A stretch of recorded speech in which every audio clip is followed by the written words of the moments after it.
Bien, muchísimas gracias. Y bueno, lo dejamos en la palabra al doctor Miguel Oliva para que dé inicio a la presentación de la mesa número 1. Muchísimas gracias a todos por estar. Muy buenos días, es un gusto saludarlos y darles la bienvenida a estas jornadas internacionales organizadas por el Barómetro de Opinión Pública, SAIMO, la Asociación de Sociólogos de República Argentina y las entidades profesionales que nuclean a los sociólogos.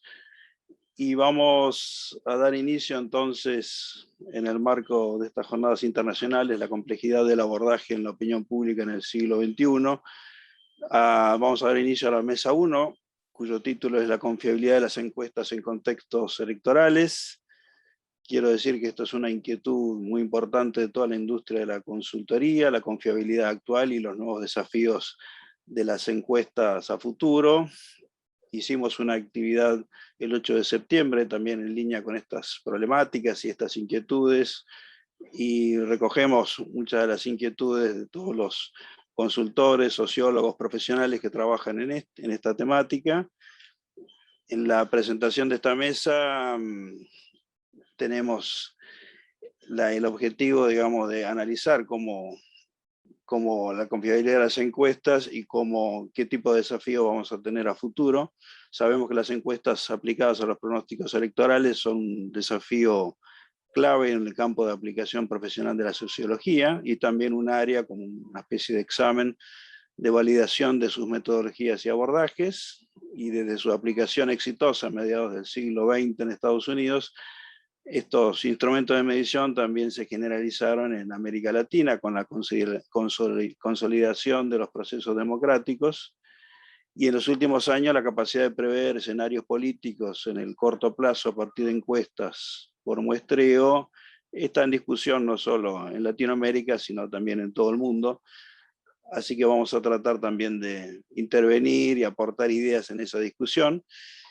Y sabemos también que si bien las encuestas son instrumentos de indagación y diálogo con la sociedad que van a seguir existiendo y son muy valorados en la administración pública como una especie de instancia de diálogo con la sociedad civil, y en ese sentido es un avance formidable del diálogo entre la sociedad civil y la administración pública, pero tenemos también en claro que surgen problemas y dudas sobre el alcance de su aplicación, no solo en Latinoamérica, sino en todo el mundo. Y en ese sentido, en esta mesa vamos a conversar sobre algunas preguntas y temáticas, como si son confiables las encuestas para los pronósticos electorales, cómo cambiaron las metodologías y los recursos técnicos de los encuestadores y qué nuevos desafíos enfrentan las encuestas políticas. Para conversar sobre esto tenemos un destacado grupo de panelistas al que quiero agradecer personalmente por la buena disposición de compartir con ustedes las experiencias profesionales y compartir con el auditorio. La licenciada Fernanda Beghetti es licenciada en Sociología de la Universidad de Buenos Aires, es maestranda en Políticas Públicas, Desarrollo e Innovación de Flaxo, es vicepresidenta de la consultora Fara Beghetti, es directora en Argentina para la COP y vicepresidenta de ASACOP.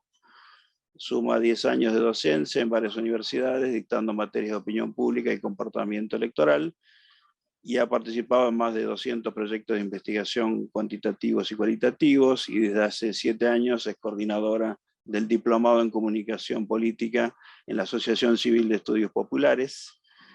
También está con nosotros Lucas Globops, es consultor en opinión pública y analista político con más de 10 años de experiencia en el rubro. Él es politólogo y actualmente coordina y dirige las investigaciones electorales de posicionamiento de candidatos, análisis de gestión y temas de opinión pública en la consultora Poliarquía. Es docente en la Universidad Nacional del 3 de Febrero, ahí compartimos también un espacio de formación.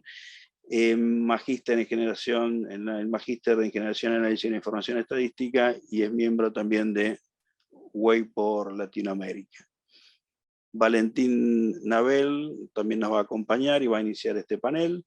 Es sociólogo egresado de la Universidad de Tel Aviv, tiene un profesorado en Ciencias Sociales y una maestría en Generación y Análisis de Información Estadística de la UNTREF, y es fundador y director de Opinaya desde 2010. Y Evangelina Pérez Aramburu, que es fundadora y CEO de Pérez Aramburu y Asociados, es consultora especializada desde 2005, ella es socióloga, está especializada en investigación de mercados, estudios de opinión pública y consultoría política, mediante la aplicación de encuestas, focus groups, entrevistas. Es socióloga, magíster en finanzas y especializada en metodologías de investigación en opinión pública. Así que con este destacado panel, que vuelvo a agradecer su presencia y ganas, digamos, de compartir experiencias con otros colegas y con nuestro panel.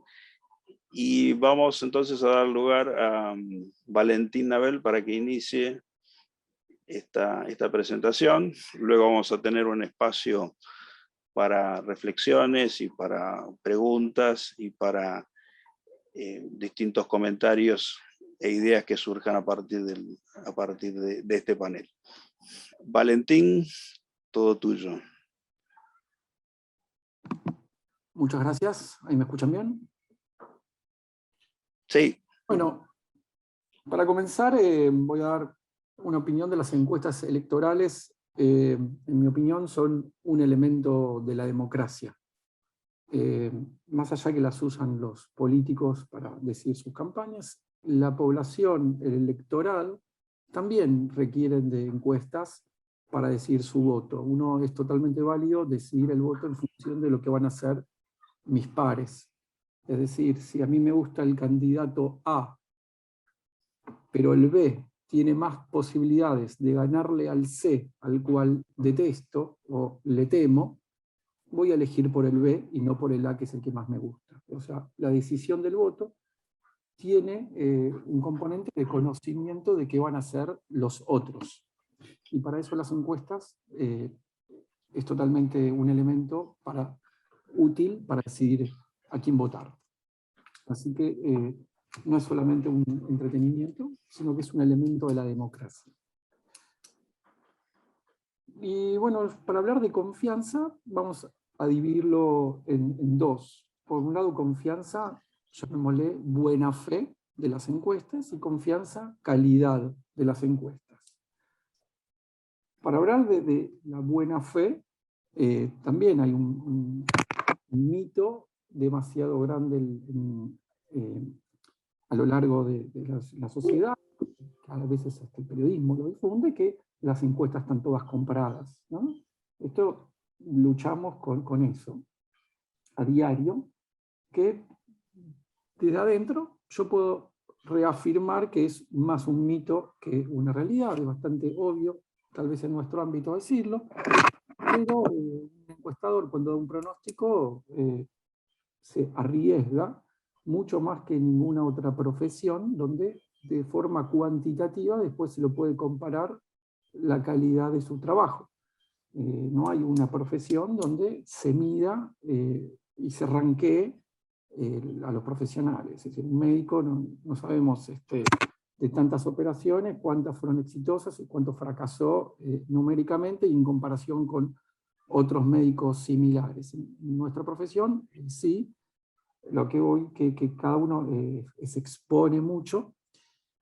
Y a lo largo del tiempo, lo que yo veo en Argentina es que fueron desapareciendo esas encuestadoras militantes. Y ya casi no queda, es decir, la información cada vez circula más y el prestigio va limpiando, y todos los que difunden encuestas que yo conozco, en mi conocimiento, hoy en día lo hacen con total buena fe y arriesgando su prestigio. Entonces hay un mito mucho más extendido de lo que realmente es en ese punto. Hablando pasamos a la confiabilidad en cuanto a la calidad de las encuestas, ¿no? Habiendo superado el otro. Pero aún en la calidad, para la calidad, el encuestador aplica un método científico, pero toma múltiples decisiones. En cada instancia del proceso de elaboración de una encuesta, del cuestionario, metodología, ponderación, etcétera, etcétera, va tomando decisiones que, por supuesto, hay en los encuestadores una ideología o un interés personal en que gane un candidato u otro, y en esas pequeñas decisiones se puede colar el interés no de forma voluntaria. Y para eso, mi recomendación, mi experiencia es armar grupos interdisciplinarios e interideológicos, es decir, no la encuesta la hace un grupo de profesionales, y bueno, son miradas, intereses diversos, ganas que gane un candidato u otro. Eso ayuda mucho a que sin intención el interés, la ideología del profesional pueda estar interviniendo de alguna manera. Existe eso, y la forma de mitigar es en mesas de reunión con personas con distintos intereses. Entonces vamos a hablar de cuáles son las limitaciones que influyen en el éxito o que vienen en detrimento de la calidad de las encuestas. En Argentina, por ejemplo, rige una veda electoral, como bien dijeron al principio, de 8 días, en la que estamos ahora, que es mucho más dura que los días de la veda publicitaria, que creo son 2. Esta ley viene de lo que hablamos antes, al principio, una desconfianza en las encuestas, que las encuestas pueden influenciar maliciosamente, intencionalmente, que alguien con mucha plata puede difundir encuestas que alterarían el resultado de la elección. En mi opinión, es una ley absurda y vieja. No hay certezas que yo diga que va a ganar un candidato, voy a estar favoreciendo a ese candidato, ¿no? Podemos hablar de las encuestas que daban a Hillary Clinton ganadora, no la ayudaron para nada, porque la gente no le gustaba a Hillary Clinton, pero detestaba a Trump. Esa gente no fue a votar. ¿Por qué? Porque daba por sentado que sucedería un resultado. Es decir, no hay una certeza que decir que gana uno lo beneficia. Hoy en día en Argentina, me imagino que Cambiemos no le conviene dar un triunfalismo, porque quiere que la gente vaya a votar en las elecciones de este domingo. Así que esta limitación de la veda, y por más que no haya veda electoral, aún si no hubiera veda electoral, los últimos días previo a una elección son decisivos, y pueden suceder cosas que alteran el resultado, y que una encuesta no tiene posibilidades de tomarlo. Entonces, una limitación es el tiempo. Uno no mide hasta el último día. Uno para hacer una encuesta tiene que parar de encuestar unos días antes, procesar los datos y difundirlos. Ahí están compartiendo mi pantalla, ¿se puede ver? No estamos viendo el archivo abierto, solamente vemos que va a salir el archivo. ¿No ven la pantalla? Sí, pero estamos viendo los iconos de los archivos nomás. Entonces, un segundito, no sé por qué. Fíjate, si volvés a poner compartir pantalla, elegí la ventana que ya tenés abierta. Podés cancelar y volver a empezar a compartir. Un segundito. Ok, perdón. Sí, tranqui, que a veces el Zoom es medio complicado, no te preocupes. Disculpen, yo soy más del Meet, pero...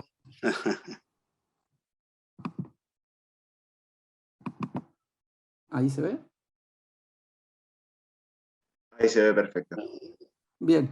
Entonces acá medimos en qué momento, bueno, primero los motivos de elección del voto, pero quería mostrar la segunda parte, que es en qué momento definió su voto. El mismo día de las elecciones, tenemos algunos casos con 29%, 17%, la semana previa. Bueno, entre los dos suman 20% en su gran mayoría. Tenemos lo mismo en Capital. bueno, después les muestro en Capital también, pero también es significativo que los días previos a la elección el voto se define, entonces hay unos días que las elecciones no pueden, que una encuesta no puede tomar. Luego, otras limitaciones que hacen a la calidad, lo que yo llamo falta de datos del universo. Las elecciones, el muestreo que utilizamos y que se utiliza mayormente es el muestreo de cuotas, lo que requiere un conocimiento muy preciso del universo que vamos a medir. En Argentina, el voto, por ejemplo, no es obligatorio, pero no es obligatorio. Es decir, si uno pregunta, ¿es obligatorio? La verdad que no hay una respuesta por sí y por no, porque en lo formal es obligatorio.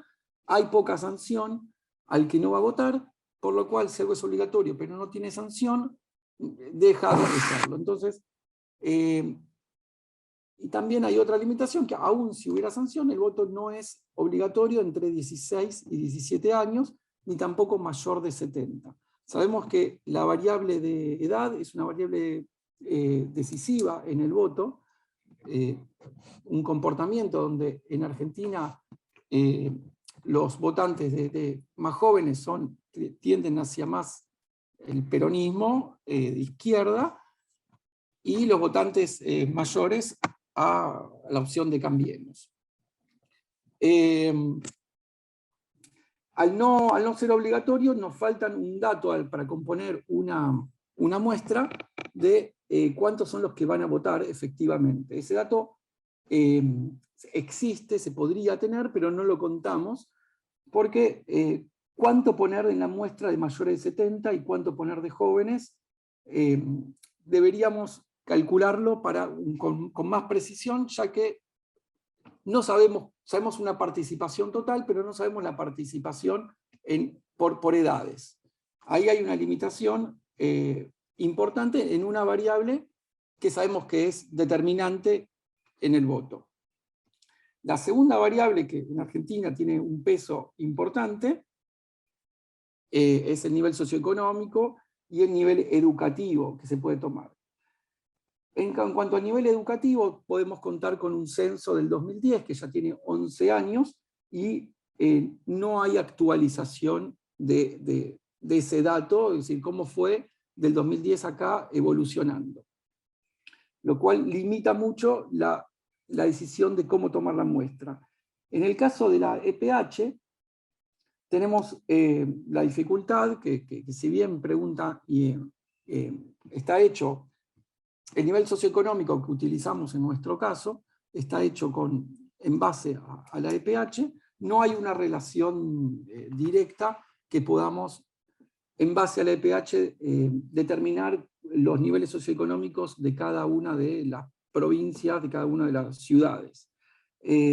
Nosotros hacemos la traducción y utilizamos eso, pero somos conscientes que hay muchas decisiones que tenemos que tomar nosotros, por ejemplo, el tratamiento de los outliers, que son determinantes para decidir en qué proporción hay distintos niveles socioeconómicos en cada uno de los distritos que queremos medir. En el caso de las elecciones legislativas, como son estas que vamos a vivenciar en los próximos días, son 24 elecciones provinciales donde cada una tiene su lógica, lo cual requeriría hacer todos los análisis y todos las muestreos por provincia para tener una precisión. Y ahí hay una limitación puramente económica y de tiempo. La inversión que lleva a tomar cada una de las provincias por separado es mucho mayor a una elección nacional donde podemos tomar el país entero. La limitación es concreta, es fuerza hombre, horas de trabajo, y la limitación y su correlación con los costos que esto tiene. Y por último, la limitación principal o una de las limitaciones, no sé si principal, pero muy importante en nuestro país, es el llegar a las clases bajas. Creo yo que es el gran desafío y lo que limita la calidad de las encuestas. Cada una de las metodologías tiene distintos problemas. El online, que es el que hacemos en Opinaya, somos conscientes de la limitación, que más de clase baja podemos ponerlo, que es una variable que correlaciona mucho con nivel educativo bajo, es decir, alguien que no termina un primario, le cuesta mucho, es muy difícil llegar con un cuestionario autoadministrado, por más que ya tengan acceso a un teléfono con conexión a internet, aún haciendo cuestionarios lo más gráficos posibles, el autoadministrado es difícil para sectores bajos. Sectores de nivel educativos bajos. Cada una de las metodologías tienen algún problema distinto. Las presenciales sabemos que también hay una dificultad grande para entrar en ciertos barrios carenciados, lo cual también hace difícil encuestar, llegar a esa parte de la población. Telefónica sabemos que tiene la limitación de los jóvenes, cuando es a hogares. Bueno, esas son, en mi opinión, las limitaciones con las que contamos que alteran en la confiabilidad y en la precisión de las encuestas. Por supuesto que como todas las cosas, cuando uno tiene que hacer algo difícil, como es un pronóstico electoral, contar con tiempo y recursos ayuda y contribuye a la calidad de esto. Hay una especie de ciclo que lo que comenzaba al principio, la desconfianza en las encuestas hace que no haya muchos recursos para las encuestas, que no haya muchos recursos para una encuesta hace que sea menos confiable. Entonces hay un círculo que sería bueno que se vaya quebrando con el tiempo. Bueno, hasta aquí disposición. Muchas gracias, Valentín, por tu exposición. Sabemos que Valentín es precursor en Opinaya de las encuestas online, así que seguramente vamos a tener inquietudes y preguntas sobre esa experiencia acá en Argentina. Como por ejemplo, te dejo la pregunta como los periodistas y después la retomamos, qué tipo de variable de ponderación usan, etcétera, etcétera. Bueno, gracias de nuevo, Valentín. Después vamos a retomar entonces la conversación contigo y sobre tus experiencias en este sentido. Y voy a dar la palabra a Fernanda para que nos comparta también sus palabras, su experiencia y su exposición. ¿Qué tal? Buenos días. Un gusto estar acá. Muchas gracias por la invitación. Gracias, Miguel, por haberte contactado. Y a todos los panelistas, un placer. Yo voy a compartir, no sé si se puede compartir, sí, genial. Una guía, básicamente, una presentación guía como para ir llevando los puntos y vamos charlando sobre cada uno de estos aspectos. Bien. A ver, nos corro las caras a nosotros. Ahí está. Y vamos mirando. Bueno, lo mío va a ser muy cortito y al pie. Yo les cuento desde mi experiencia, desde la experiencia de la consultora, qué es lo que venimos viendo, qué es lo que venimos analizando con los años. A priori, lo primero que tenemos para decir es que hay una cuestión de que esta es una fase histórica única, única absolutamente en cuanto a cómo llegan los electores al momento de votar. Y esto es, con un bombardeo absolutamente fuerte y continuo de estímulos hasta que llegan al momento del voto, que eso no se había dado nunca antes en la historia de la democracia. Nosotros en los últimos años empezamos a ver cómo los votantes cada vez más están expuestos a más estímulos de todo tipo, comunicacionales sobre todo. Eso hace de alguna manera que sea difícil, que vos tengas muchos más elementos de variabilidad a la hora de saber cómo va a votar la persona, ¿no? Cómo va a votar el elector. Ese es un pequeño matiz. Vamos a empezar a ponerle matices al tema. El segundo matiz, o para empezar a pensar, como vos bien decías, Miguel, esta es una preocupación a nivel mundial, no es una preocupación en Argentina, que estamos acostumbrados a escuchar en los medios, las encuestas fallan. No, no necesariamente las encuestas fallan, vamos a empezar a ver por qué. Y aparte es una preocupación mundial y tiene que ver con, entre otras cosas, quiénes son los que responden las encuestas. Se sabe que cada vez menos gente responde las encuestas. Entonces, quienes responden las encuestas ya introducen un sesgo en los resultados. Hay que ver si hay un sesgo para un lado o para el otro, o si está disperso. Pero ya que haya que todo en nuestro universo sepamos que hay una parte grande que no nos va a responder, nos sesga de entrada. Primer punto. Bien. Acá, cuando me mandaron el título, me pareció súper interesante pensar por qué en el periodo electoral, ¿no? Si la confiabilidad varía en el periodo electoral. Va mucho más allá que el periodo electoral, ¿no? Nosotros en el periodo electoral nos enfrentamos a una situación que es dar el examen, como vos decías. Nosotros damos un resultado y ese resultado después, de alguna manera, tiene validación empírica con el resultado de las elecciones. Entonces ahí lo que está pasando es que tenemos la prueba de a ver si hicimos bien o mal el trabajo, cuando en realidad, sacando la variable elecciones, la confiabilidad del instrumento como tal es una. Y vamos a ver por qué. Suponte que nosotros estamos en periodo electoral, ¿no? Previo al periodo electoral empezamos a hacer las encuestas típicas como hace Valentín, como hace Evangelina, nuestras ómnibus, que vamos midiendo, pulsando cada mes, cada 2 meses, llegado más el periodo electoral, con más frecuencia, con distintas metodologías, y vos tenés unas determinadas tendencias. Si vos tenés, por ejemplo, que un estudio de opinión pública te muestra unas tendencias determinadas de visualización y de identificación del contexto, pero la intención de voto te da distinto, ¿no es cierto? Vos podés tener un escenario que en todo el estudio te marca escenario de cambio. Sin embargo, cuando vas a la intención de voto, te sigue mostrando continuidad, o el oficialismo arriba, ¿no? Que es lo que suele pasar. Entonces ahí vos tenés un par de detalles a considerar. Por ejemplo, ¿a qué le doy bolilla? Voy a leer la descripción del contexto, con lo difícil que es diagnosticar un contexto en este momento. Decido, ¿miro lo que me dice todo el estudio o miro en detenimiento lo que me dice la intención de voto? Bueno, ahí hay un detalle. El detalle es que la intención de voto recién despunta, algo veía recién Valentín en la placa que mostraba, la intención de voto más fina recién despunta al final de la campaña, lo más cerca posible del acto eleccionario.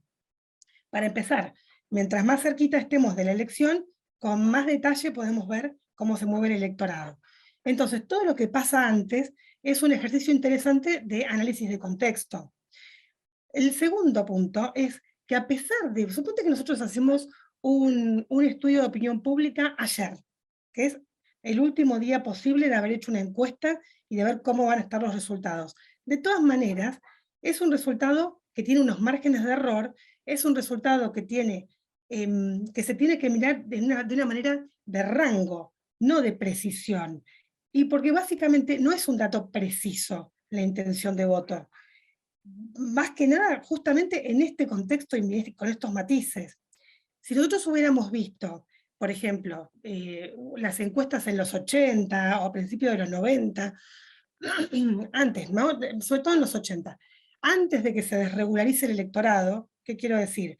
El electorado no tiene dueño, el elector no tiene dueño, cada vez hay más libertad, hay cada vez menos afiliación partidaria. Antes vos en las encuestas ibas a pescar a la pileta, entonces vos sabías, todos estos, acá hay una fracción peronista, acá tenemos UCR, acá tenemos una tercera opción, allá están las abstenciones, y vamos a pescar a la pileta y tenemos unas encuestas maravillosas. Lo que nos pasa hoy es que justamente el elector está desregulado y es libre, entonces es un desafío mucho más grande poder predecir. Y acá en la palabra predecir quiero poner un montón de comillas. La encuesta no es para predecir el voto. El estudio de opinión pública cuantitativo no tiene un elemento predictivo mágico, ni tampoco ni siquiera con la metodología, es una foto de un momento. Y si nosotros hacemos muchos, bueno, también tenemos una película con una tendencia.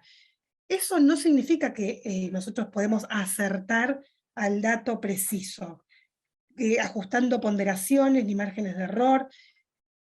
Para mí hay que bajarle el precio, o sea, hay que realmente pensar esto como un elemento descriptivo de contexto, como un elemento que nos sirve mucho para tomar decisiones previas a la elección, que le sirve al electorado más o menos para ver por dónde vienen las cosas, si hay mayor o menor enojo, si hay más o menor aprobación de cuestiones de la gestión pública.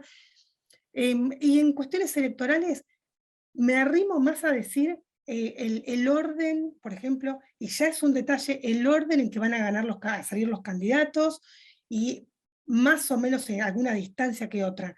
Pero si tenemos que hablar de esto, para mí hay dos cuestiones: la lectura, y lo segundo es este detalle. Lo que mejor está logrando captar las coordenadas sociales y electorales son los estudios cualitativos, no los cuantitativos, en nuestra experiencia. Si el estudio Quanti finalmente se acerca un poco a lo que salen los estudios Quali, entonces acá tenemos alguna posibilidad de verificación. Porque son los estudios cualitativos los que a nosotros, desde hace varias elecciones, nos están mostrando por dónde pasan las coordenadas del electorado, no los cuantitativos. Cuantitativo sirve, por supuesto, te saca la foto, te marca un estadio, y hasta ahí, en nuestra experiencia desde ya. Ahora, respecto a algunas cositas que decía Valentín, estoy muy de acuerdo con el tema de la variable de edad, que es una variable que corta y que define el electorado. Es muy difícil que podamos hacer factores de ponderación viables con el censo del 2010, entonces tenemos que arreglar factores de ponderación con lo que tenemos a la mano, que a veces es el voto anterior, considerando todo lo que eso lleva, ¿no? El voto anterior tiene un alto grado un bajo grado de recordación, por decirlo así, ¿no? La gente no se acuerda quién votó, o no te lo quiere decir, o cambia, dice que votó a alguien o que no votó, considerando un poco cómo está la sociedad en ese momento, cómo estaba la valoración social. Escucha al otro. Si en este momento hay una gran desaprobación del gobierno nacional, hay algún factor vergüenza que te dicen que votaron a la oposición. No es normal.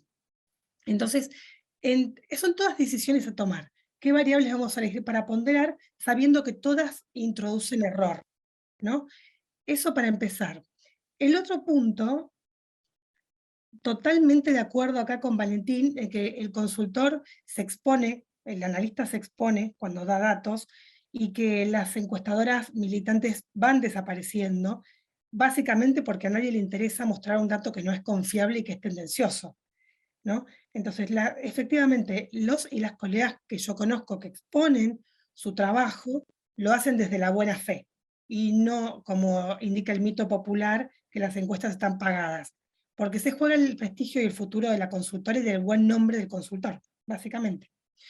Otro de los detalles que quería mencionar, estoy muy de acuerdo con que son 24 elecciones en esta elección, aunque se puede hacer una tendencia nacional, son 24 elecciones con cada una con su lógica, y nosotros de alguna manera hemos pensado mucho en el tema de cómo llegar a los diferentes segmentos.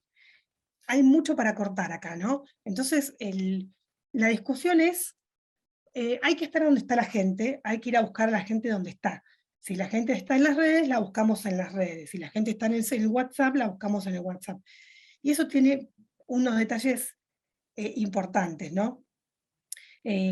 Nosotros acostumbrados a la escuela vieja, todos los que estamos acá somos sociólogos, a la escuela vieja del padrón y del bolillero. Entonces, con las muestras probabilísticas, con que todos tengan la misma probabilidad de ser elegidos, las nuevas metodologías son complicadas, porque te introducen un sesgo de segmento, de quiénes son las links, de quiénes son los perfiles, o de quién es el WhatsApp, quién contesta. Ya nos había pasado con el IBR, si recuerdan.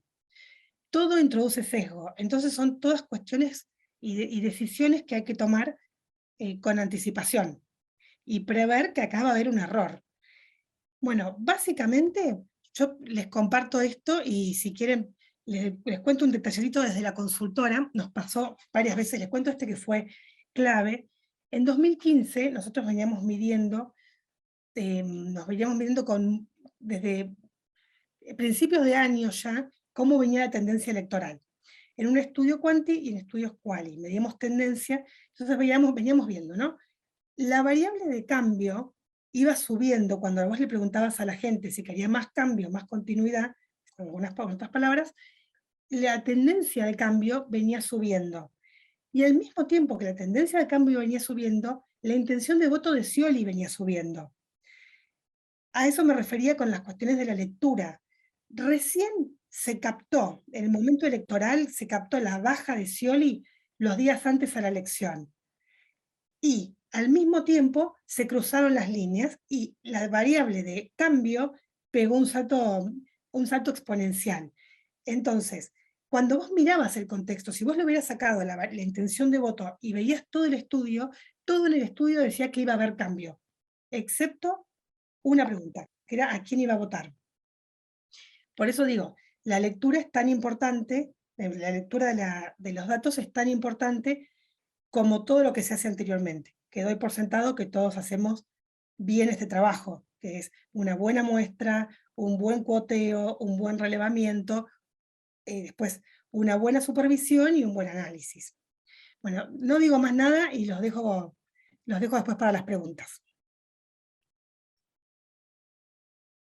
Bueno, muchísimas gracias, Fernanda. Después vamos a retomar algunos temas muy interesantes que trajiste a esta mesa.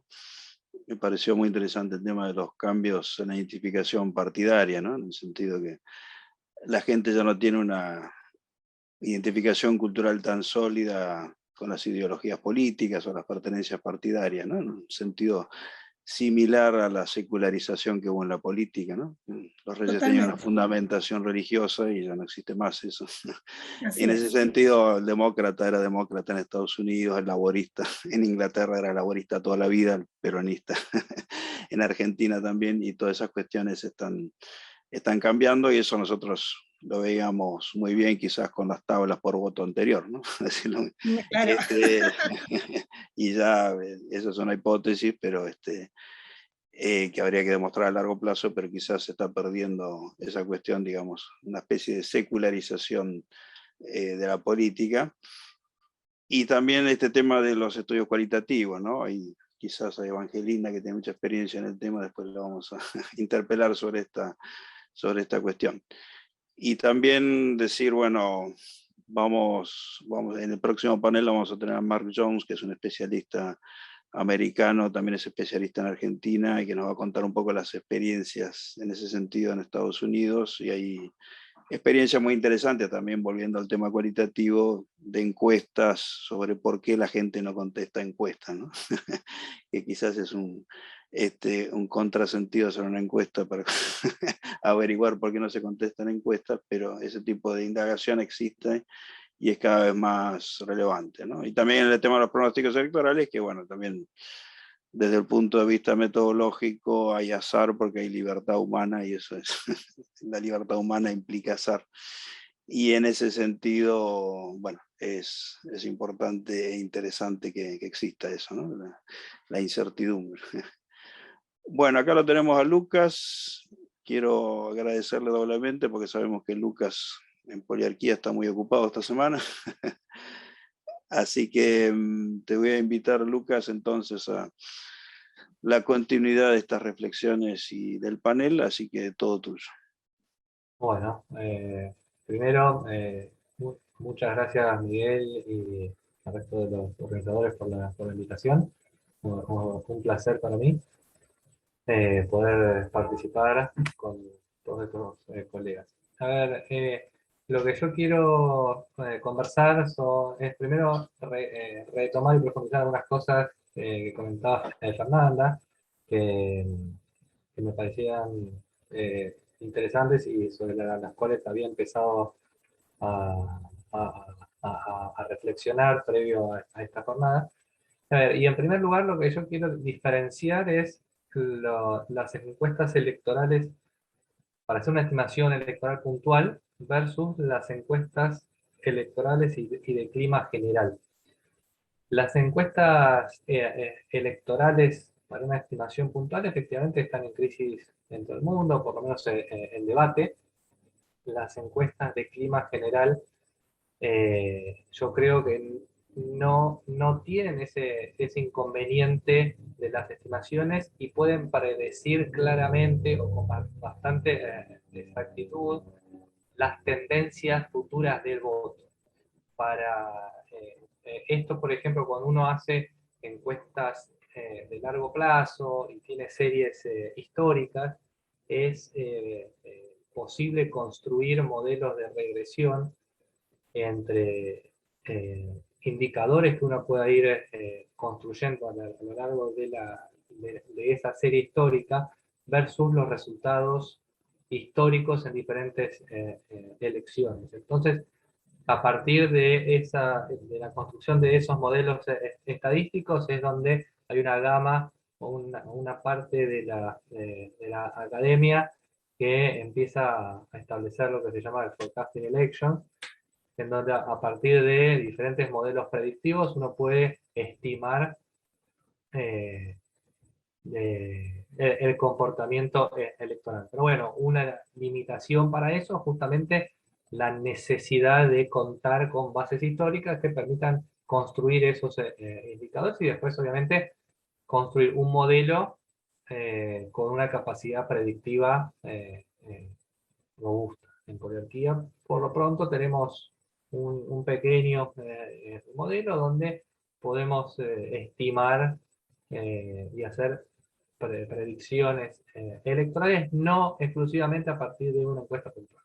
Entonces, yo creo que una parte de la tendencia a nivel mundial es ir construyendo estos climas de opinión a lo largo del tiempo que permitan a posteriori ir construyendo modelos estadísticos como por un lado. Esas encuestas yo creo que siguen funcionando muy bien. Las encuestas para estimar puntualmente una elección están en crisis y para mí, en función de la amplia textos y bibliografía que hay, la causa central está en la baja y cada vez más dificultad de encontrar personas que quieran participar en las encuestas, es decir, una tasa de rechazo cada vez más alta. Pew Research Center, uno de los institutos de encuestología más grandes del mundo, viene registrando, por ejemplo, desde 1997, una baja continua en la tasa de participación de las encuestas. Es decir, cada vez requieren más contactos, ya sea presenciales o telefónicos, online, para poder hacer un caso. Esto mismo es algo que viene sucediendo a nivel mundial y puntualmente en Argentina se observa. Para poner en números bien gráficos. En el año 2009, para hacer una encuesta efectiva en IBR, necesitábamos tener 9,5 personas que atendieran el teléfono. Es decir, perdón, de 10 personas, solamente 9,5 que atendía, cortaba el teléfono. El IBR tenía una tasa de rechazo muy alta. Las encuestas presenciales y telefónicas por sistema CATI a teléfonos fijos era menor, pero se necesitaban casi 7 de cada 10 encuestados telefónicos que levantaban el teléfono. 7 de cada 10 cortaban y decían que no querían contestar, dejando afuera toda esa proporción de gente, como dijo Fernanda, que no tiene teléfono, que no está en su hogar en ese momento, etc. Y las encuestas presenciales en aquel momento teníamos alrededor de 5 de cada 10 personas que atendían el timbre, rechazaban contestar. Entonces, este fenómeno de menor participación electoral nos está generando un sesgo muy grande en las encuestas. Y nosotros creemos a partir de diferentes investigaciones que ese sesgo está condicionado básicamente por el interés en la política. Es decir, ese interés en la política está condicionando el rechazo a las encuestas, y si uno observa el interés en la política a partir de diferentes metodologías, claramente va a haber una diferencia. Es una lástima, por ejemplo, que el censo no pregunte intereses en la política, porque podría ser una buena forma para ponderar.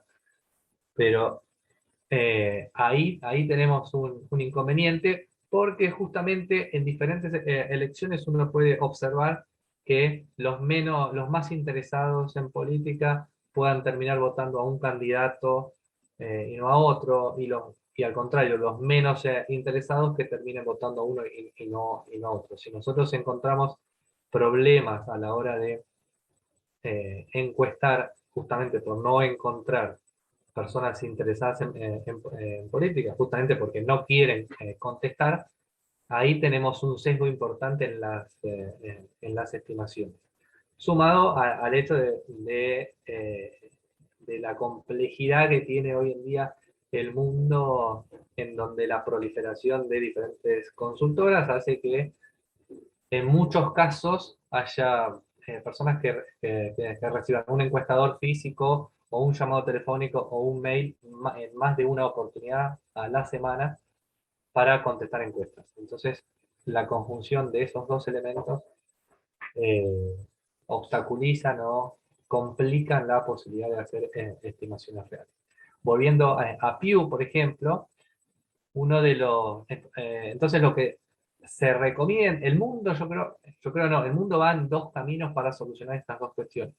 Uno es lo que hace Pew, que es tratar de romper esa barrera de participación y rechazo, que es a través de incentivos económicos, algo parecido a lo que se hace en las encuestas online, con la diferencia de que Pew sigue seleccionando los encuestados de manera probabilística.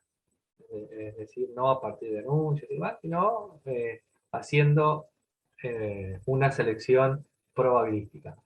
Entre paréntesis, como hizo Pew Research en Estados Unidos, armó un panel propio de más de 5.000 personas que contestan habitualmente. La forma de seleccionar a esos panelistas fue a través de, primero, una selección aleatoria del padrón electoral, a los cuales se les enviaba una carta diciéndoles de que fueron seleccionados para formar parte de un panel, y en el mismo sobre con esa carta ya contenía, si no recuerdo mal, eran $10. Que por el solo hecho de formar parte del panel iba a tener ese pequeño incentivo. Y a medida que contestaba más las encuestas que iban a hacer mensualmente, iba a tener otros incentivos. Estos incentivos pueden ser o dinero directamente o con algún premio. El gran problema que tiene esto, obviamente, es el costo económico que tiene para un cliente poder absorber semejante inversión. Si nosotros tenemos que... nosotros hicimos hace un par de años atrás una pequeña prueba donde se le ofrecía a los encuestados 200 pesos, 300 pesos, y ninguno aceptaba por ese monto.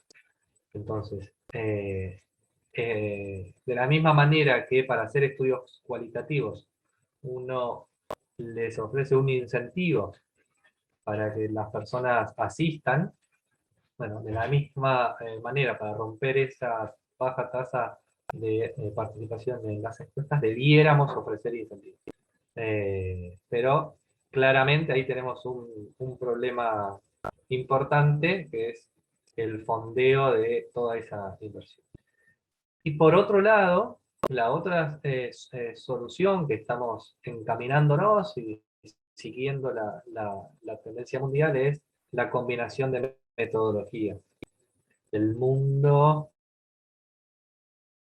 dejó de hacer una única encuesta presencial o una encuesta telefónica, sino combinar métodos para poder llegar a estimaciones más certeras. Entonces, hay una parte de la muestra que se hace de manera presencial, hay otra parte de la muestra que se hace de manera telefónica, a teléfonos fijos y también a teléfonos celulares. En Argentina tenemos el inconveniente que no tenemos un marco muestral de todos los celulares, pero una de las formas de solucionar es a través de algoritmos en donde se construyan matemáticamente todas las posibilidades de teléfonos celulares.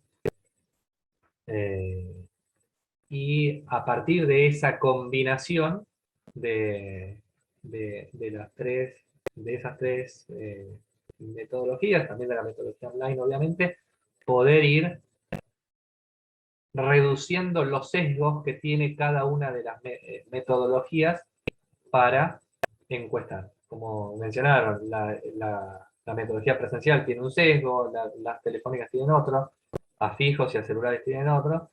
Bueno, combinando esas metodologías, esos sesgos se van a ir reduciendo o por lo menos promediándose. El interrogante que genera esta combinación de metodologías, y de vuelta, la academia a nivel mundial gira en torno a cómo ponderar esa base unificada, ¿no? La base unificada la tenemos que ponderar como si fuera una única base, o la tenemos que ponderar como si fueran, si imagínense que utilizamos tres metodologías por separado, bueno, ponderar cada una de esas bases por separado, y después la pregunta final, ¿qué peso le damos a cada una de las bases de datos?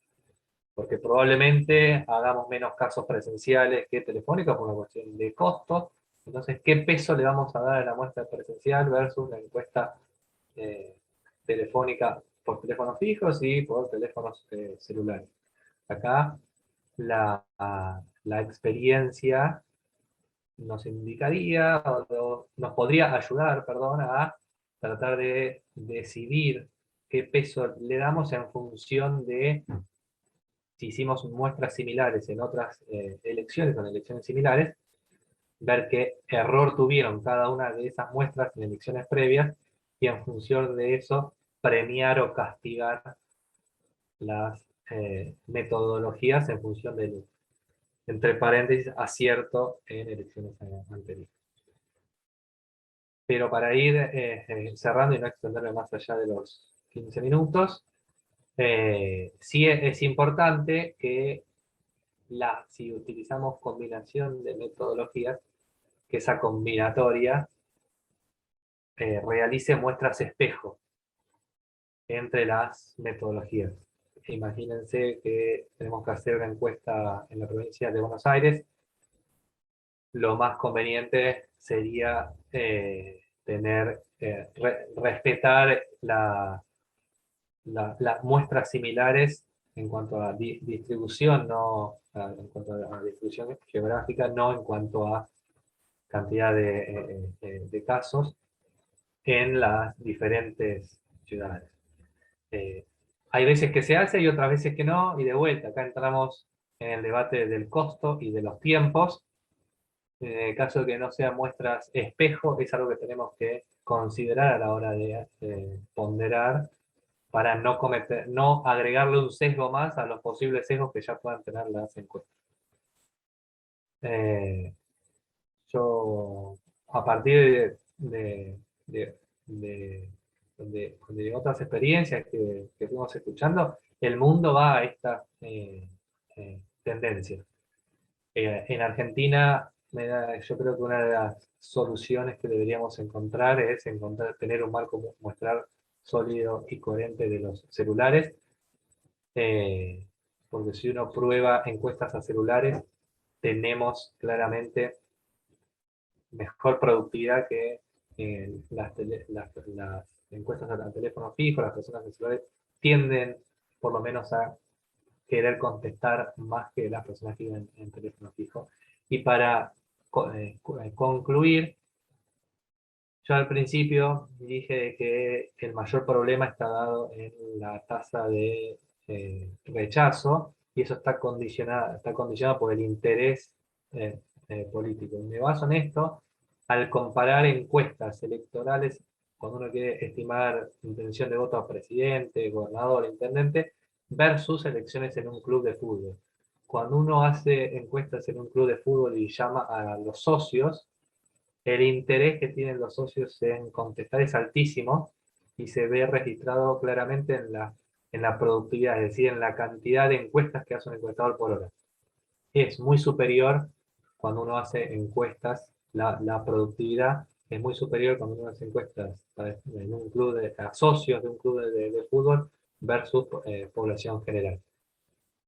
Y paradójicamente, entre comillas, pues, consecuentemente con eso, los niveles de acierto en encuestas, donde preguntamos intención de voto a presidente en un club de fútbol, es muy certera como era la encuestología, cuando preguntamos a presidente años atrás. Entonces, claramente se observa que la tasa de rechazo nos está condicionando seriamente la capacidad predictiva de las encuestas.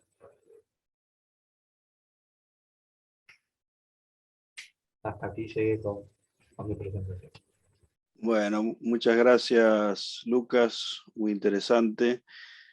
Me interesó mucho también estos temas que comentabas, que quizás vamos a volver sobre eso, de los ratios entre las preguntas, ¿no? De los contactos y las respuestas efectivas, que me parece que es un dato muy importante, ¿no? Y también esto que comentabas y traías a la mesa, que hemos discutido también en el panel de septiembre, de la cuestión que históricamente en las encuestas de este tipo nunca se pagó, ¿no? Por respuestas que sí se hacen los focus group, etcétera, etcétera.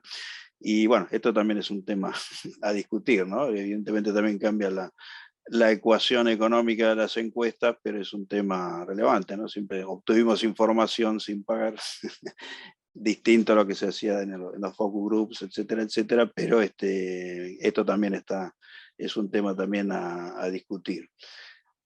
Y también quizás después vamos a retomar estos temas que me parecen también muy interesantes sobre los modelos estadísticos, ¿no? Vos mencionabas ahí regresiones, probablemente regresión logística, no quiero preguntar los secretos de Chef ahí, pero sí, digamos, por ahí quizás preguntarte si ves que alguna de estas técnicas estadísticas de diferencia, etcétera, etcétera, pueden llegar a servir para mejorar algún tipo de estimación. También sabemos, bueno, este problema que comentabas del universo, ¿no? Muchas veces ahora con los temas estos de los celulares y los teléfonos fijos, etcétera, etcétera, no sabemos bien cuál es el universo. Y si bien el muestreo es un invento maravilloso, ¿no? Sin el cual, o sea, pensar que 300 personas pueden hablar por 10 millones es un milagro, digamos, ¿no? Quizás poco glamoroso, pero un invento de Gauss. Pero bueno, no tendríamos trabajo muchos sociólogos si no se hubiese inventado ese tema.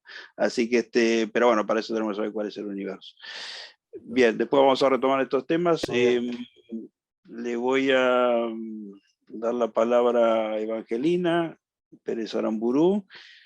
También Evangelina es muy experta y ha tenido mucha experiencia también en estudios cualitativos en estas lides, en estas problemáticas, así que todo tuyo, Evangelina, y bueno, te escuchamos a ver tu experiencia y tus ideas sobre el tema. Muchas gracias.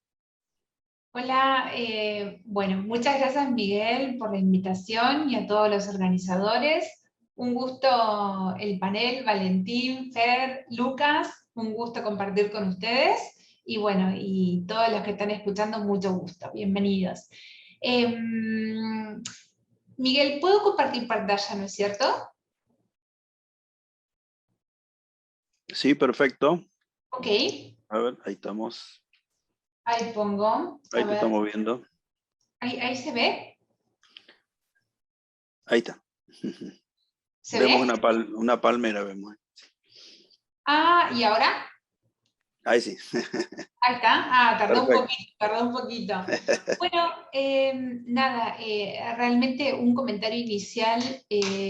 Encuentro en un montón de cosas que dijeron los panelistas, tanto Valentín como Fer, como Lucas, un montón de cosas que compartimos preocupaciones y tendencias que compartimos en la industria. Voy a tratar de hacer como algo rapidito, así podemos conversar sobre todo, pero realmente coincido como en muchos aspectos que se marcaron.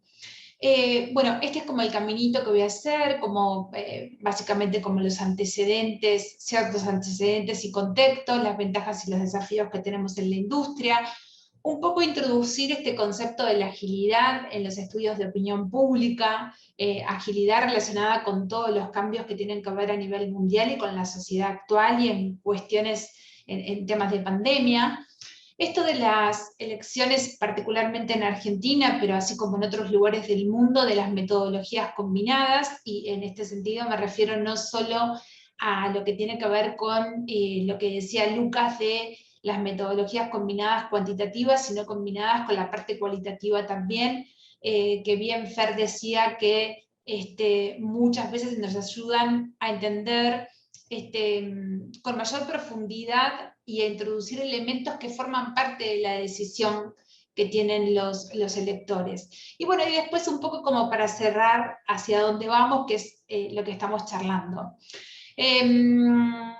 Coincido plenamente con Fer y también con Miguel con lo que decías recién. Las encuestas por muestreo hace muchísimos años nos ayudan a nosotros a entender desde una muestra pequeña y de buena calidad, a entender, digamos, a las poblaciones en las cuales estamos trabajando, pero coincido mucho con Fer y me acuerdo que Morey Araujo, un referente en nuestra industria, decía mucho que nosotros no somos pronosticadores de clima, digamos que estamos midiendo algo que termina siendo volátil, que depende de muchos factores, que no es física cuántica, con lo cual hay un montón de consideraciones para hacer al respecto, que es un poco todo lo que venimos hablando, pero sí creo que nosotros como consultores tenemos como un poco la responsabilidad de no ponernos en el lugar de decir, ok, o sea, tales candidatos o tal espacio va a terminar obteniendo determinado puntaje. No, no coincido para nada. ¿Intentamos hacer lo mejor posible? Sí. ¿Intentamos comprender? Sí. ¿Intentamos ver la tendencia? Sí. Pero no es física cuántica lo que hacemos, nuestro objeto de estudio es la opinión pública. Esto que estamos hablando un poco, la sociedad va cambiando y las metodologías y abordajes, también tenemos que ir acompañando un poco como los cambios que se van produciendo, que son muchos y que la pandemia acentuó inclusive en muchos casos. En cuanto a lo que es opinión pública, a mí me encanta el tema de esto de salir un poco, o sea, creo que es recontra importante. Los sociólogos nos dedicamos a escuchar la voz de la gente y en opinión pública nosotros hacemos encuestas, y no solo encuestas obviamente, relacionadas con estas cuestiones, ¿no? Para tener elementos o insumos de diseño y rediseño de política pública, de monitoreo y evaluación de gestión pública, y también, por este tema que nos convoca, todo lo que tiene que ver con informaciones para campañas electorales. Coincido mucho con Valentín, lo que decía hace un momento. Creo que la mayoría de los consultores tratamos de hacer los estudios con la mejor calidad posible, y realmente nos jugamos como nuestra imagen y nuestros nombres, con lo cual muchas veces también terminamos no publicando, por lo que decía Valentín. Me adelanto un poco, pero uno trata de medir hasta último momento, porque de verdad que muchas veces la opinión pública es volátil y van sucediendo cosas y se hacen campañas electorales como para ir utilizando informaciones que nosotros rescatamos para cada quien desarrollar su potencial electoral. Entonces, en cuanto a lo que son como desafíos y ventajas que les decía, es esto, ¿no? De la capacidad predictiva, esto que estábamos diciendo recién. Muchas opiniones se forman la semana, justo las estadísticas que mostraba Valentín, muchas opiniones son formadas en la semana anterior al sufragio o en el mismo cuarto oscuro. Entonces, uno se pregunta, bueno, ¿cómo predecir algo que no está del todo configurado, ¿no? Es como un gran desafío. y mucho más si uno no puede decir el día anterior qué es lo que está, digamos, cómo está viendo, cuál es la tendencia o la configuración previa a ese día del voto. Esto que decía Lucas también, que es es un gran desafío, entendemos que hay como un contexto de rutinización fuerte, digamos, la gente se la pasa contestando un montón de tipos de encuestas de todo tipo, diferentes, y eso, entre otras cosas, también como el bajo interés que está despertando, por lo menos con nuestros estudios, cuestiones relacionadas con la política, hace que baje la tasa de respuesta, y con todos los problemas que esto trae, ¿no? Y posibles introducciones de sesgos. Creo esto, ¿no? Digamos, de que antes, y nos pasa tanto como en las encuestas, esto de los números que contaba Luca, la baja de la tasa de respuesta con las diferentes metodologías, con los diferentes abordajes, pero también nos pasa en los focus group. Digamos, es como que antes eran como lugares donde la gente se encontraba a conversar, ¿no? A esto que Moray Araujo decía, bueno, la opinión pública en definitiva es una conversación que tenemos entre las personas y que nosotros, mediante encuestas o mediante focus group, terminamos captando y terminamos diciendo cómo se manifiesta o qué es lo que se conversa y qué se opina sobre lo que se conversa. Ahora, digamos, como si quiero expresar algo, por ahí lo tuiteo, lo pongo en Facebook, es diferente, o sea, esto que estamos hablando, las sociedades van cambiando. Bueno, y esto que fueron hablando todos muy bien, o sea, el problema con las metodologías, el alcance de cada abordaje, el tema de los teléfonos fijos, el tema de que quiénes son los que contestan con el teléfono fijo, que tienden a ser personas mayores de, digamos, como de 50 años, quiénes son los que pueden contestar una encuesta online, lo que decía Valentín.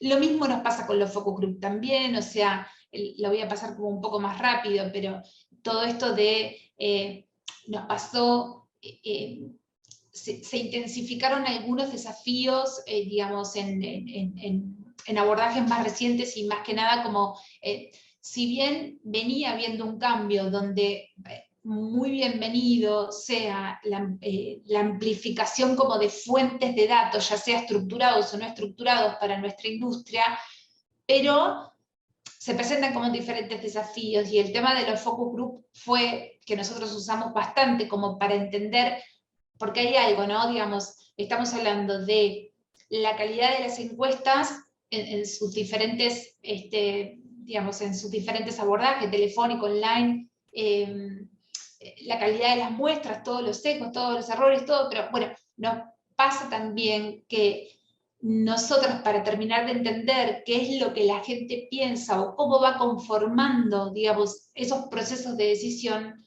hacemos mucho focus group, y nos pasó de esto, ¿no? De cuál es la conectividad de las personas, hasta quiénes llegamos, a quiénes alcanzamos, a quiénes no, qué instrumentos saben manejar, tenemos que dedicar tiempo para que la gente se familiarice, en fin.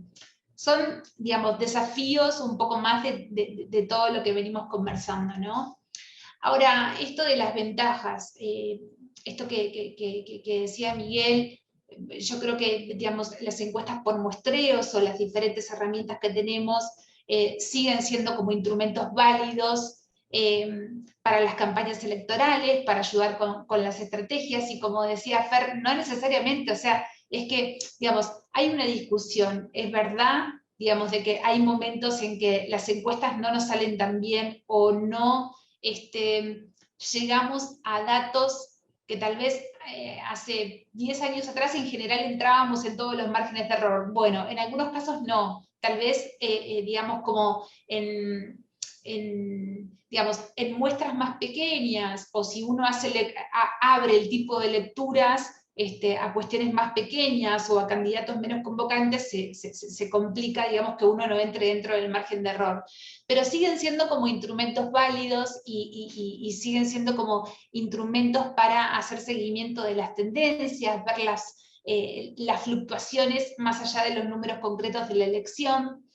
Esto que venimos hablando, que se puede potenciar, creo yo que en la industria en general tenemos que empezar a hablar como de una manera más frondosa, ¿no? Como que se puede potenciar la capacidad predictiva y de comprensión combinando estudios cualitativos e inclusive, como va a haber una mesa después, o sea, con caracterizaciones del marco muestral que se pueden obtener desde el mundo del Big Data, ¿no? De todo este mundo de los datos no estructurados. A diferencia de lo que estamos hablando, que tanto lo que tiene que ver con las encuestas o los focus group, tienen que ver con datos estructurados, el mundo del Big Data con datos no estructurados que con diferentes técnicas se captan. Bueno, cuanto más informaciones mejor, todo suma. Obviamente que no de cualquier forma, por supuesto, o sea, por eso, digamos, nuestras formaciones introducen las teorías sociales y los marcos de interpretación que le dan sentido a todos los números y las combinaciones de los abordajes y todo. Bueno, un poco esto que estábamos hablando entre todos, hay ciertas ventajas, ¿no? Digamos, como cierta capilaridad, la posibilidad de que, digamos, siempre hay un presupuesto y hay presupuestos limitados, y está buenísimo lo del Pew Center Research, pero es un tema difícil de resolver porque, bueno, ya en los propios focus group, cada vez es lo que decíamos, por lo menos en el caso puntual de la Argentina, que nosotros tenemos estudios, hay un bajo interés en general en la política, al menos los últimos estudios de estos 2 últimos años, y eso hace como que se complique querer participar, y uno no sabe hasta qué punto en los focus group uno entrega un obsequio que por el tiempo que la persona brinda, y antes, no solo por el tiempo que la persona brinda, sino por, digamos, por también costear el traslado hasta una sala GESEL. En fin, digo, los abordajes más recientes también tienen como cierta ventaja de capilaridad, de precio, escalabilidad, versatilidad. Bueno, básicamente todo esto que estamos hablando, que me parece que tiene que ver como con un contexto de cambio de las sociedades en general y con la pandemia cierta profundización, a nosotros en particular nos pasó con diferentes tipos de clientes como cierto requerimiento de agilidad. Y creo que eso, ¿no? Digamos, bueno, básicamente la agilidad tiene que ver con esto de al ser un mundo, digamos, como tan cambiante, bueno, tener como cierta rapidez, y están buenísimos digamos, las encuestas online, o esta posibilidad de hacer IBR o hacer CATI. No sé, flexibilidad, ¿no? Poder adaptar si vemos que hay algo que no está funcionando, ok, lo podemos corregir metodológicamente y adaptarlo, que sea un poco más accesible, esto que estábamos diciendo, y esto de armar cosas, digamos, armar como instrumentos de recolección de datos con foco en específicamente lo que queremos hacer, ¿no? O lo que queremos encontrar, o lo que queremos averiguar, o lo que queremos entender en profundidad. Siempre muestro esta cajita de herramientas que me gustó mucho, que encontré de State of Agile Market Research. Bueno, un poco estos cambios también que se vinieron produciendo como para ser como más frondoso en nuestra industria, que tiene que ver con los métodos tradicionales. Tradicionales me refiero a todo lo que hacíamos como encuestas cara a cara, focus group cara a cara, y cómo todos estos métodos que de alguna forma acá se le pone como métodos más ágiles porque lo son en cierta medida, fueron haciendo como más frondoso la caja de herramientas del investigador social, ¿no? Digamos, las encuestas online, los propios focus group online, inclusive la forma en la que se leen los resultados, como mostró Valentina hace un ratito, como en un tablero, ¿no? El mundo de Big Data, solamente hacer, digamos, esta reseña de que creo que también el mundo de la Big Data o los datos desestructurados que uno obtiene y que forman parte de este cambio que tenemos en la industria, digamos, no necesariamente los datos que obtenemos de ahí se transforman automáticamente como en descubrimientos o en insights, pero sí creo que siempre va a seguir habiendo, digamos, como esta necesidad de combinación de fuentes de datos, incluida la investigación cualitativa, y creo que el mundo de la Big Data viene a también aportarnos a nosotros como investigadores, hasta inclusive en los momentos electorales, como entender estas conversaciones en redes, cómo nos ayudan a caracterizar un poco la población, las preferencias, ¿no? A mejorar un poco lo que es el marco muestral. De todas formas, esto que decía, siempre necesitaremos a alguien que pueda contar la historia humana detrás de los datos, que pueda interpretarlos. Un poquito, esto es un pequeño resumen de elecciones en Argentina, metodologías combinadas. Esto que venimos hablando,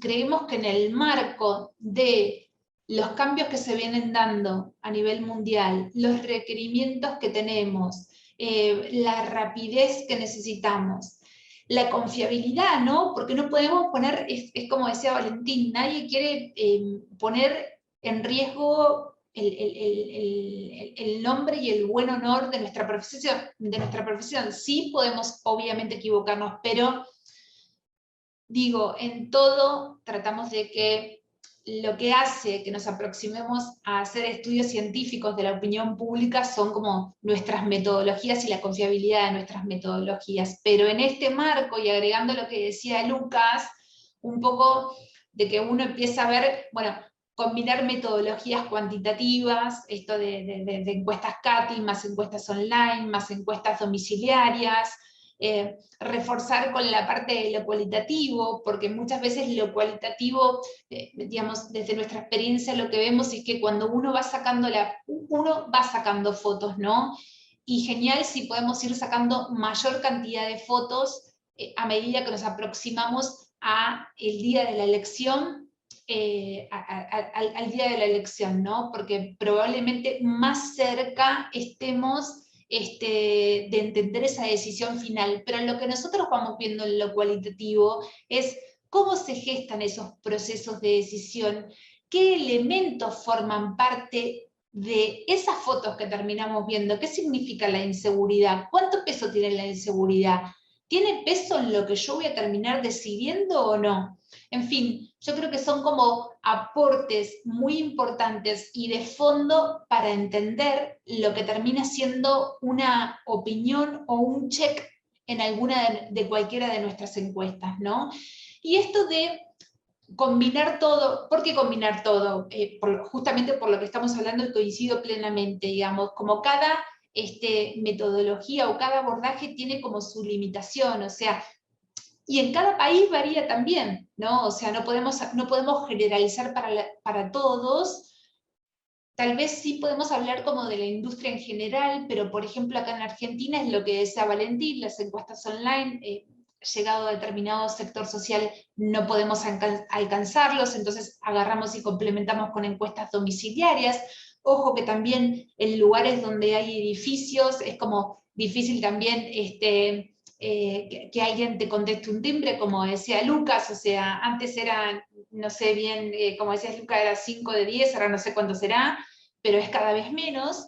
Entonces ahí usamos las encuestas CATI, y esta ventaja también de poder tener como las encuestas IBR y las online como para hacer un tracking diario y no tener tanto gasto todos los días a medida que nos acercamos a la elección, también nos viene bien. En fin, esto de la combinación de metodologías, no solo al interior de lo cuantitativo, sino lo cualitativo también, y con suerte seguimos aprendiendo del tema del Big Data.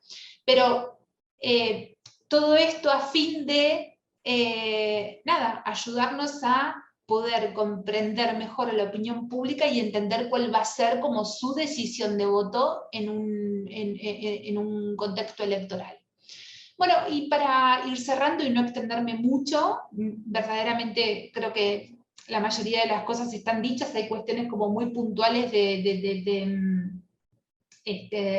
relacionadas con tasas de respuesta, con la rutinización de las encuestas, con las limitaciones de cada una de las técnicas, con lo que aporta, lo cualitativo, esto de la buena fe que tenemos como los consultores, y esto de considerar el silencio que hay que hacer, con lo cual muchas veces no salimos a publicar porque no es lo mismo publicar el día anterior a las elecciones que publicar una semana y media antes los resultados.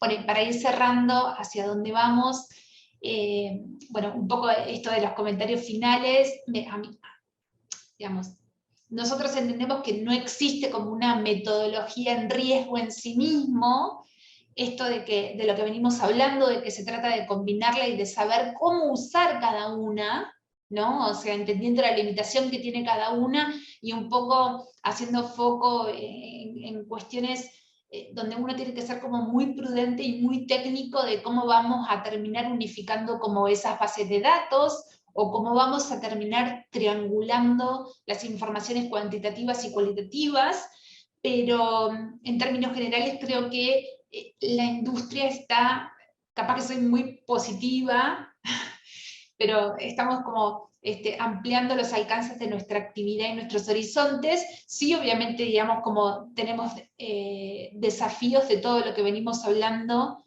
y que creo que tiene que ver con esto de, que les contaba, nosotros tenemos estudios del bajo interés, que tiene que ver, por lo menos en la Argentina en particular, no tenemos esos estudios específicos en otros países latinoamericanos, pero digamos un bajo interés, no sé si por la política como herramienta de transformación social, pero sí muchas veces por la dirigencia política o por la creencia de la posibilidad que tienen de que se transformen las sociedades. Bueno, eso es lo que manifiesta la gente en nuestras encuestas, y eso hace que no solo influye en general, por lo menos lo que nosotros hemos detectado en la tasa de respuesta de las encuestas, sino también en las ganas de participar en los focus group. Antes el focus group era como, nosotros tenemos como vasta experiencia en eso, y era como foros y la gente se expresaba y se manifestaba realmente con un nivel de detalle de descripción de impacto de política pública, y con una descripción pormenorizada de quién podría llegar a representar esas demandas o solucionar esas demandas que terminan configurándose en algún espacio, en algún candidato, en este marco de secularización en general. Bueno, pero relacionado con las encuestas electorales en particular, es esto, ¿no? Digamos, comentario final tiene que ver con esto que venimos hablando: mayor cantidad de encuestas, mayor cantidad de fotos posibles hasta el día anterior a la elección, obviamente que no se pueden mostrar, con procesos metodológicos de calidad. Cada una de las cosas de las que hablamos, cada uno de los abordajes y instrumentos de recolección de datos que tenemos que ser como muy cuidadosos con la metodología, muy metódicos, digamos, ¿no? Digamos, si queremos tener ese abordaje científico. Bueno, con la medición sistemática se pueden registrar cambios, medir la intención de voto incluso a la semana de silencio electoral, y combinar metodologías por sus limitaciones. Básicamente, todo lo que estuvimos más o menos conversando en la mesa. Bueno, eso es todo. Muchas gracias. Muchas gracias, Evangelina. Bueno, muy interesante también este tema, digamos, la combinación también de estudios cualitativos y, bueno, también seguramente para analizar temas como sesgos sistemáticos. Hablábamos el otro día con Mark Jones, ya lo tenemos en la sala, sobre los temas, digamos, en Estados Unidos, del sesgo sistemático para Biden, por ejemplo. Pero bueno, estamos por empezar en la segunda mesa. Yo no sé si hay alguna consulta en particular. Pueden levantar la mano, tenemos 1 o 2 minutos. No quiero robarle tiempo a la segunda mesa. Me había quedado una inquietud, perdón, Valentín, sí. que nos cuente, quizá por lo novedoso, en 1 minuto, 2 minutos, cómo ha sido la experiencia de las encuestas online, ¿no? Antes de empezar con... Bueno, sabemos que sos pionero en ese tema, quería consultar una inquietud que tengo. Así que te escuchamos brevemente porque tenemos que bueno, cerrar la mesa. como todo tiene su pro y su contra y se puede diagramar. En el caso del online tiene un incentivo, se hace por medio de panel. También algunos están haciendo encuestas por sorteo con publicidad.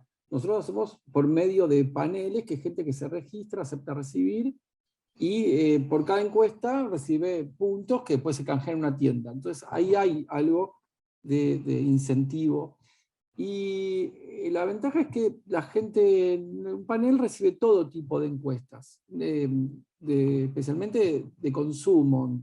Entonces, en su gran mayoría, diría, no sé, 80% son consumo, y cada tanto viene una de política. Entonces, en eso tiene esta ventaja de que no es gente interesada en política, sino, si hay alguna tendencia, es gente interesada en ganar premios, se puede decir, ¿no? Pero no hay gente que le interesa política, o gente que busca promociones. Esa es si hay un sesgo en cuanto a online. Y bueno, la desventaja es la que mencioné yo antes, que es los niveles educativos bajos, claramente. Perfecto. Muchas gracias, Valentín. Algo para agregar, que no tiene que ver online, pero en general es que en Argentina, al poco interés que hay en la política en general, se le suma que las elecciones son dobles. O sea, ya tuvimos, hace 2 meses ya le preguntamos a la gente qué quiere, y ahora le volvemos a preguntar. Entonces, competimos con las PASO a la hora de preguntar en una encuesta, ¿no? Que algunos dicen las PASO es una encuesta. Y uno dice, ¿por qué hay primarias si no hay competencia en una lista? Entonces ya sea algo que tiene una herramienta que servía para una cosa, se fue desvirtualizando, y a una población que le interesa poco la política le estamos preguntando mucho. O sea, es una dificultad que se agrega. Muchísimas gracias, Valentín. No le quiero robar tiempo a la siguiente mesa. Hay una pregunta de Gabriela Cicalese, que es, voy a tomar la segunda, es ¿por qué las bocas de urna son tan imprecisas? No sé si alguien quiere recoger el guante en 1 minuto. Bien. Yo, si quieren, puedo Sí, a ver, comentar, Lucas. Sí. brevemente. Las encuestas de boca de urna, en general, hay dos temas. Primero, no se trata de una encuesta probabilística, se trata de una encuesta coincidental, donde si bien se sortean las escuelas, un encuestador se separa a la salida, y si bien se trata de que exista algún procedimiento de selección, no sé, que se encueste cada 3 personas que salgan, por ejemplo, la realidad no pasa por ahí. Hay muchas veces que salen 5 personas juntas, o padre e hijo que salen juntos, entonces tomás esa como si fuera una persona, a quién dejas pasar, o después el encuestador, en su afán de hacer encuestas, encuesta. Entonces estamos frente ahí a una encuesta coincidental, en primer lugar. Y después, en el segundo tema, vuelvo a la cuestión del rechazo. Rechazo a responder encuestas políticas está también condicionado por esa bronca que puede haber con los políticos, el desencanto, etc. Entonces, las personas están hartas de algo que sea relacionado con la política. Entonces, se juegan esas dos cuestiones. Al principio, las encuestas votadoras no eran tan erróneas. Con el tiempo, sí, y por estas flexibilizaciones en la parte metodológica y el rechazo. Perfecto, Lucas. Muchas gracias.